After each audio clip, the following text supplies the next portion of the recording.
नमस्कार, shoot 24 news रफ्तार media में आपका स्वागत है। मैं हूं आपके साथ सुरेंद्र सोनी। आइए शुरुआत करते हैं आज की अहम खबरों के साथ। जयपुर विकास प्राधिकरण द्वारा जोन 10A इकोलॉजिकल जोन में निजी खातेदारी की करीब 10 बीघा कृषि भूमि पर नवीन अवैध कॉलोनी प्रारंभिक स्तर पर पूर्ण ध्वस्त कर जोन 12 में निजी खातेदार की करीब 11 बीघा कृषि भूमि पर 3 नवीन अवैध कॉलोनियों को प्रारंभिक स्तर पर पूर्ण तरीके से ध्वस्त किया गया।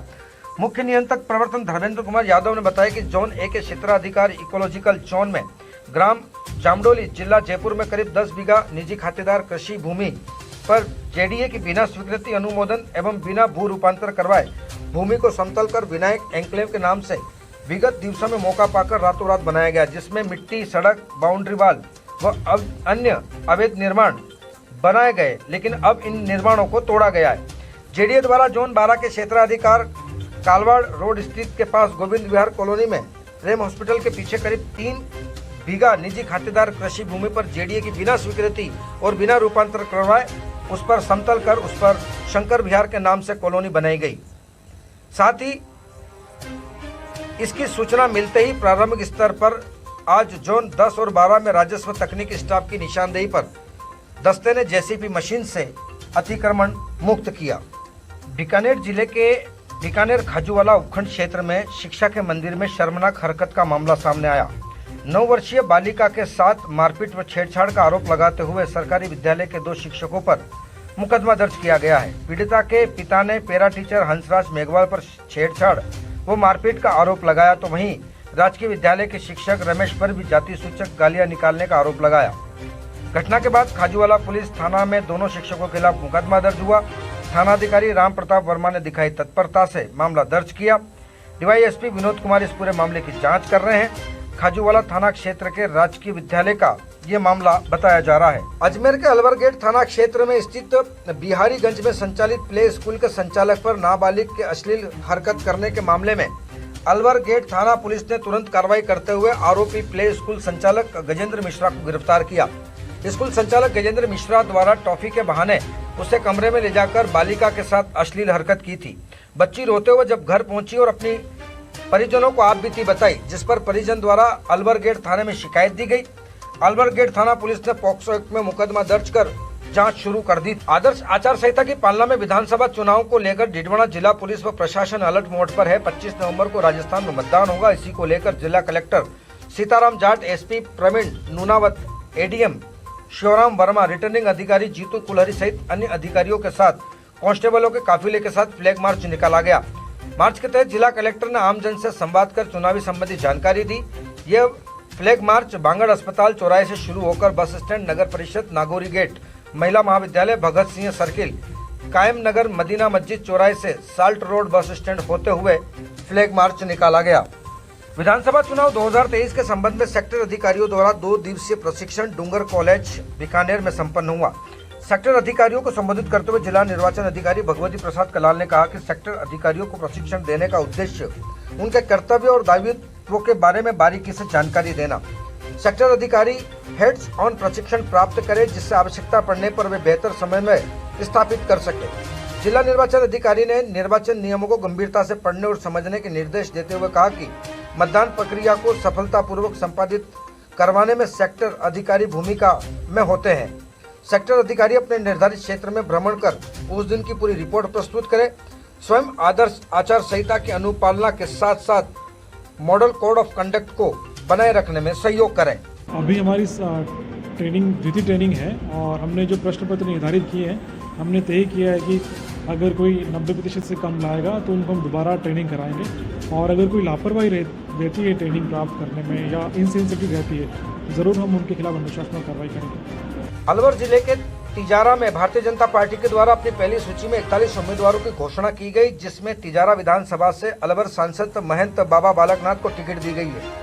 लिस्ट जारी होने के महज 24 घंटे के अंदर ही तिजारा में बगावत के बिगुल बचते हुए नजर आ रहे हैं। महंत बाबा बालकनाथ के विरोध में तिजारा विधानसभा से भाजपा के पूर्व विधायक मामन सिंह यादव ने निर्दलीय चुनाव लड़ने की घोषणा कर दी है। इसको लेकर मामन सिंह यादव ने तिजारा में एक महापंचायत का आयोजन किया और उसमें सर्व समाज की सहमति लेते हुए अपने आप को निर्दलीय उम्मीदवार घोषित कर लिया। इसी के साथ ही महंत बाबा बालकनाथ के समर्थकों ने भी पूर्व विधायक मामन सिंह यादव का विरोध करना शुरू कर दिया है। महंत नाथ के समर्थन में यातायात सलाहकार समिति के अध्यक्ष सतवीर सिंह दायमाने के नेतृत्व में भिवाड़ी में एक बैठक का आयोजन किया गया। उसमें पूर्व विधायक मामन सिंह यादव का विरोध किया गया। भिवाड़ी नगर परिषद से पूर्व सभापति संदीप दायमा का भी इस बार टिकट कट चुका है, लेकिन उन्होंने पार्टी हाईकमान के फैसले को स्वीकार कर लिया है। देखिए, राजस्थान विधानसभा का चुनाव घोषित हो गया है। इलेक्शन कमीशन ने जो डेट्स दिए उसके हिसाब से 25 नवंबर को हमारे राजस्थान विधानसभा का चुनाव है। इस चुनाव में हमारा जो वोटर है, मतदाता है, वो निर्भीक होकर के फ्री और फेयर चुनाव कराने के लिए हमने आज ये फ्लैग मार्च किया है। सुजानगढ़ विधानसभा में संतोष मेघवाल को बीजेपी की टिकट मिलने के बाद भाजपा में अब बगावत के सुर उभरने लगे हैं। पार्टी के प्रदेश उपाध्यक्ष इंजीनियर बीएल भाटी ने बगावत करते हुए निर्दलीय चुनाव लड़ने की घोषणा कर दी। भाटी ने देर शाम अपने निवास पर प्रेस वार्ता आयोजित कर कहा कि सरकारी नौकरी छोड़कर 6 साल पार्टी की सेवा की, लगातार लोगों के बीच रहा, गरीबों और जरूरतमंदों की पार्टी में अहम योगदान दिया है। पार्टी के सभी कार्यकर्ताओं में मेरी भूमिका रही है। सुजानगढ़, जयपुर या दिल्ली, सब जगह पार्टी के कार्यक्रम में आगे रहा हूं, लेकिन जिस तरह से पार्टी ने कांग्रेस का दामन छोड़कर बीजेपी में आई संतोष मेघवाल को टिकट देकर मेरी उपेक्षा की है, मैं जनता के बीच जाकर चुनाव लड़ूंगा। देखिए, सुजानगढ़ विधान क्षेत्र में मैं पिछले 6 साल से जनता के बीच में काम कर रहा हूँ। भारतीय जनता पार्टी का साधारण कार्यकर्ता बन के, एक प्रदेश स्तर का पदाधिकारी बन के, और जनता ने बहुत अच्छा मुझे स्नेह दिया है। मैंने मेरी तरफ से भी मांग रखी थी, और आपको जानकारी होगी जब 1 तारीख को टीवी में एक स्क्रिप्ट आई थी कि भाई एक पर्टिकुलर कैंडिडेट को टिकट लगभग फाइनल हो गई है, तो सुजानगढ़ के 200-300 जने बीजेपी के कार्यकर्ता, पदाधिकारी और सब जयपुर जाके इस बात का विरोध भी दर्ज कराया, और ये लिखित में लिख दिया पार्टी के प्रदेश अध्यक्ष जी को कि अगर अमुक कैंडिडेट को, संतोष मेघवाल नाम से कैंडिडेट है जो कांग्रेस से आई है, पार्टी का हमेशा विरोध किया है, पार्टी के कैंडिडेट को उपचुनाव में भी विरोध दर्ज कराया, लिखित में सबने दिया, अगर इसको टिकट देंगे तो हम लोग पार्टी के पदों से पार्टी से इस्तीफा देंगे। उस बात को पार्टी ने माना या नहीं माना हमें जानकारी नहीं है, लेकिन क्योंकि जब सारे लोग लिख के दे चुके हैं, इसके बावजूद भी उस कैंडिडेट को टिकट दे दिया गया है, अभी 9 तारीख को टिकट जारी कर दिया, तो निश्चित रूप से हमारे सब लोगों का इस्तीफा हो गया। और मेरा ज़मीर जिंदा है, मैं जिंदा इंसान हूं, और मैंने अगर लिख के कोई चीज पार्टी को दी है तो मैं उसको मानता हूं।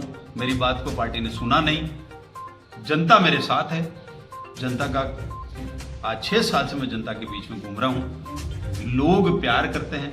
मेरी ये इच्छा है कि ये तो प्रजातंत्र है, इस प्रजातंत्र में इंसान को जनता की बात को सुनना चाहिए, और मैं जनता की बात को सुनते हुए मैं अपने आप को यहाँ प्रतिनिधि के रूप में पेश करने की जो आज आपके सामने, जनता के सामने मेरी बात रख रहा हूँ कि ये चुनाव में यहाँ निर्दलीय के रूप में जनता का प्रतिनिधि बनके मैं सुजानगढ़ में विधानसभा चुनाव लड़ूंगा। आज की खबरों में बस इतना ही, मुझे दीजिए इजाजत, नमस्कार।